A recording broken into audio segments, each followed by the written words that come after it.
I'm Dr. Orion Taraban, and this is PsycHacks, Better Living Through Psychology. And the topic of today's short talk is the truth about the red pill. So I think it's about time that I made this episode. I think it's an important one, and I hope that you will listen through to the very end. First of all, I think it will be helpful to define what I mean by the red pill for the purposes of this conversation, because the term can mean a lot of different things to a lot of different folks. My working definition of the red pill is a set of knowledge and know-how that facilitates the construction of a worldview that pertains to men's place in society and to intersexual dynamics in particular. It's red pill in that this worldview deviates in significant ways from the dominant social narratives about those topics. I don't think that the red pill is equivalent to male feminism, and I definitely don't see the red pill as anti-woman.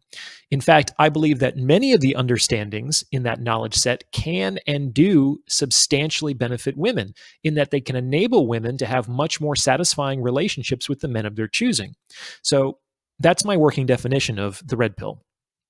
And what I'd like to suggest is that taking the red pill is something like a spiritual journey, in as much as once the scales have dropped from your eyes and you come to perceive and recognize and understand some of the truths about intersexual dynamics and the way relationships actually function, you're no longer the same person you once were. Just like Saul was blinded by the light on the road to Damascus and was so transformed by the experience that he even changed his name, so taking the red pill can be an evolution on par with a spiritual transformation. And within this framework, I think it's important to keep in mind two spiritual teachings which can meaningfully inform men's use of the red pill. Let's get right into it. The first teaching is kind of a joke about enlightenment. And the joke goes like this: enlightenment? Better not start. Having started, better finish. Let's break this down, because I think that this joke contains a powerful truth that is very applicable to the red pill. So why might it be better for some people to not start the process towards enlightenment? I mean, is there a better goal that we can aspire to? How could this be a bad thing? Again, the answer here has to do with the fact by the time you even make some meaningful progress toward the goal of enlightenment, you are no longer the person you were when you began your journey. Pursuing enlightenment will require a complete transformation of your personality, psychology, lifestyle, and relationships. In short, to embark on the process of enlightenment is to lose everything. Everything you once knew, anyway. So that's a very high cost, and it might be better for some people to know that price tag is very high before they get into it. And why is this? Because if you start the process but don't finish it, in many respects, you will be worse off than if you had never started to begin with. Because what happens when you make some progress towards enlightenment? Well, let's say that you become increasingly dissatisfied with the world. You begin to see through the heedless pursuit of money and fame and status and sex, and may even renounce them entirely. However, because you haven't yet arrived at full enlightenment, and you don't yet have anything better to replace it with, maybe you've given up the bad, but you haven't yet fully replaced it with the good. What's more, you've just given up a lot of the things that make life pleasant and enjoyable without having yet arrived at real joy or true understanding.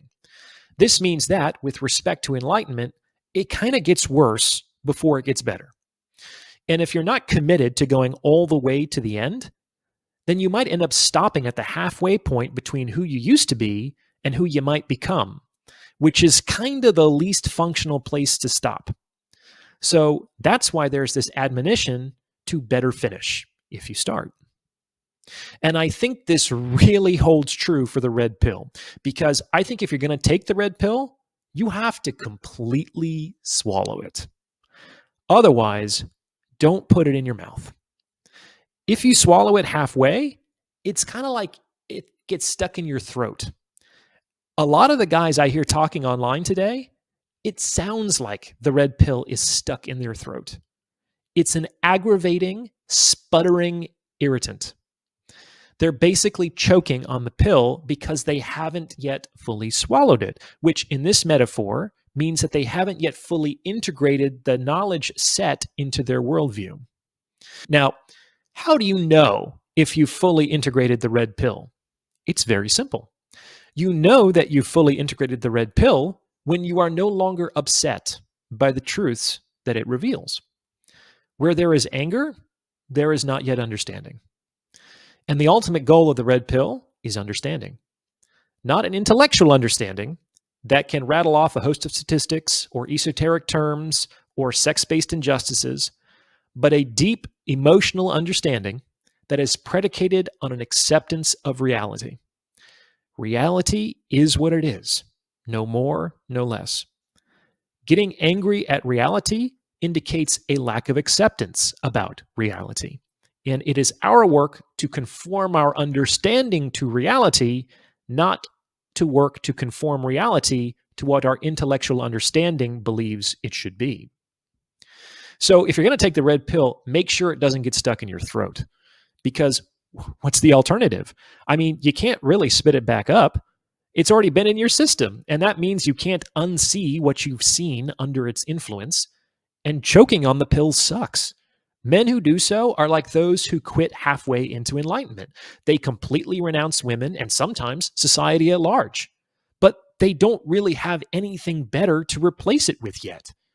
Now, this might very well be an inevitable stage in the process toward true understanding and integration, but if so, it is definitely a stage in that process. It is not the end goal. So if you're still angry after a while and you can't spit that pill back up, your only real choice is to keep swallowing until it's deep in your belly, where you can finally digest it and eventually integrate it into who you are.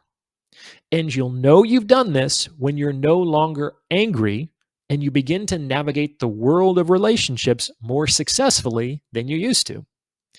And this leads us to the second spiritual teaching applicable to the red pill. Maybe you've heard it before. It's before enlightenment, chop wood, carry water. After enlightenment, chop wood, carry water. What does that mean? Well, among other things, I think it suggests the paradoxical truth that once you arrive at the point of enlightenment, everything is completely different, and yet nothing may have changed. It's a weird paradox and difficult to put into words, but it kind of makes sense if you think about it. If you arrive at a higher level of awareness, then the whole world changes because you yourself have changed, despite nothing being objectively different. So what does this have to do with the red pill? Well, just like your blue pill beta simp days were probably characterized by relationships with women, eventually your red pill alpha king days will probably be characterized by relationships with women. Everything is completely different, and yet nothing has changed. And this is because, excepting a very small minority of men, women are going to be a part of our lives in one way or another. And when fully integrated, the red pill allows men to have fulfilling relationships with women in a way that makes sense for the particular individuals involved. Women are not the enemy, and they are not to be feared or hated or shunned. These emotional responses indicate a lack of acceptance and understanding. That said, I'm also not saying that men should just get over it.